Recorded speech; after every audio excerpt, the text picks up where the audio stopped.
Hello there, Seraph17 once again. This is my Bayonetta Hard Pure Platinum run. This is Chapter 9 and it's called Route 666.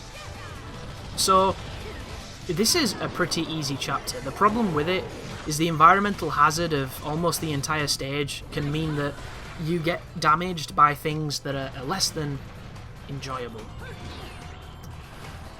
I don't think you should take damage falling onto the road. I think it should just play that animation and get you back in the action, because I think it's far too easy to fall on the road on this game. That is my argument against it. And although it can be done, it shouldn't be... What am I trying to say? I think if the traversal aspect of your level is no fun compared to the fighting aspect of your level, you're doing something wrong. And as much as I absolutely adore this level, I love the idea of fighting on cars, I don't get why there isn't just a prompt to press A that makes Bayonetta jump to the cars, like it does on, you know, the final boss and certain other parts of the game. It would have made this so much easier, because it's really difficult to judge the distance at times. And what I was trying to do here is that when you deflect those back at them, if it wasn't moving the runway, it would probably hit them perfectly.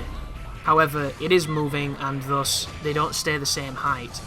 Because I was just trying to think of anything that would stop me from having to go all the way over there, like Tetsuzankos, pulling them to me, Wicked Weaves, and I managed to grab the Pure Platinum. It just took longer than it should. Much longer than it should. That was about 20 attempts. I did this faster than I did the other one, which doesn't make any sense, because this is a much more challenging fight because of the damn cars. This is like that fucking Toad's Turnpike on, you know, Mario Kart 64. Only on that game it suits it, and on this game you're just like, come on guys, traffic, really? Could you not just have this in slow motion, seeing as how this is an enemy that doesn't give you witch time? But you will also notice I'm using the Moon of Malakala, so I'm going to be countering these enemies. You might ask, how do you do it? There's only one answer: you practice. The attacks that these enemies do occasionally are so quick that you have to watch them, wait for them to move, and then flick the analog. If done correctly, you'll pretty much get the parry every single time, because their attack is that quick. However, they do slower ones, and the slower ones will get you hit. So you need to like be really quick on the evade if you get a slow attack, because it just won't work. But killed the first two, picked up the claws, and killed the last one with the angel arm attack. You know, it doesn't get much more simple than that. However, those are a very tough fight until you learn them. But this is the level that a lot of people will remember the Chapter 9 for. It's the homage to... Is it Outrun that it's homaging? And it's got really good music too. But the problem with this sequence is it's long. It's kind of overly long, but as much as it's overly long, it's still really fun. The missile stage, I'm a shmup fan. I really like shoot 'em ups. But I don't like shoot 'em ups where I can't fucking see in front of me because my big fat rocket is in the way. You know? That makes me resent that level, and I understand that it's a massive homage to Afterburner, because Kamiya is a massive Afterburner fan. He's one credit cleared those games, he loves them. But I just think for how long that level is, that perspective does not make it that much fun. But what I did there to make sure I got the combo is, as you saw, I was using the Bangle of Time to slow it down to get the multiplier when I was shooting the Beloveds. You can get score points off of sliding through their legs, dodging their attacks, and shooting them.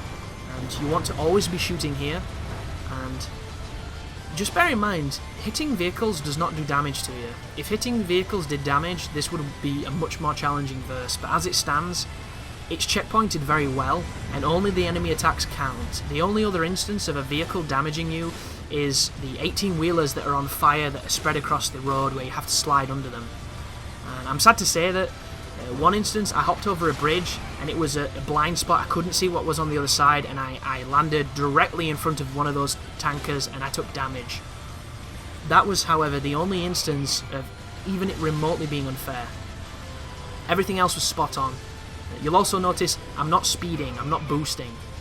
A lot of people might get frustrated by this, but it makes getting the no damage stipulation so much easier, because the faster you go, the easier it is to take damage. It's just that simple.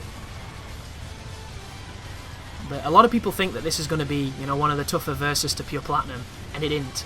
The shooting level on Isla del Sol is so much worse than this, and even that one, once you get the pattern of the enemies down, is very manageable. However, I was so depressed when I was doing that because I just didn't want to do it. Like, I don't enjoy that missile level at all. I love the Gene fight, I hate the fucking afterburner bit. And I've spoke about a series where I'm going to essentially do some backseat developing, where I say how I would change a game to make it mine, and how I think I could improve it.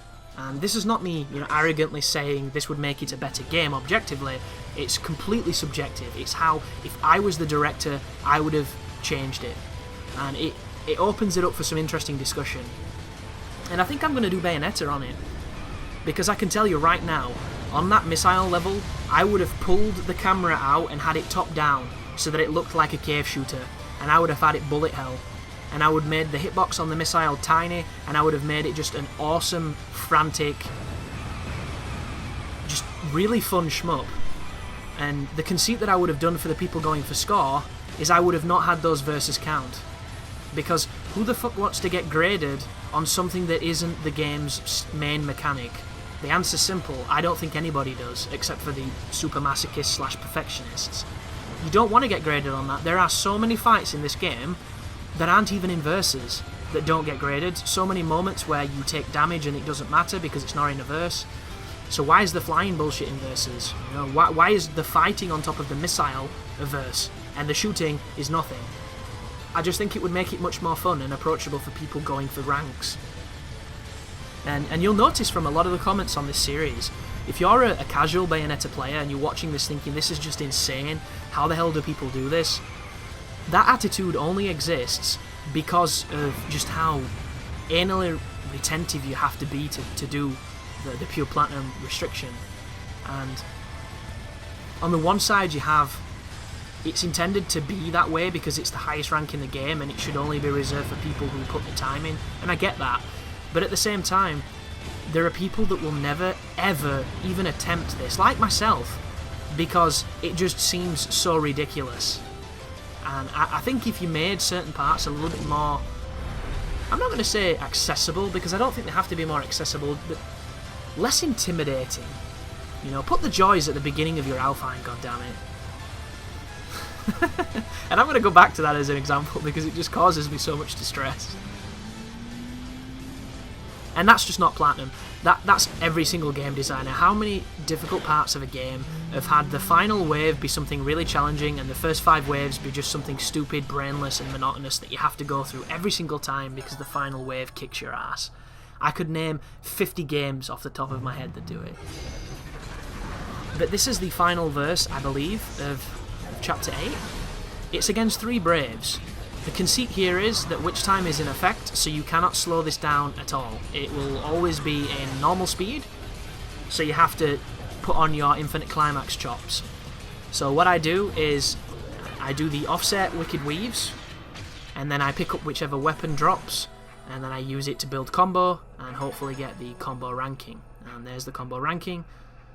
Is there one after this, or is that the end? Yeah, it's just going to show you the result screen. So this is a beacon in a sea of long levels because it's quick, it's relatively simple, and it's a fun one. And they're all fun, but some of them have incredibly difficult verses. Some of them don't, and that is one of the easier ones by far. But thank you very much for watching, and you take care now.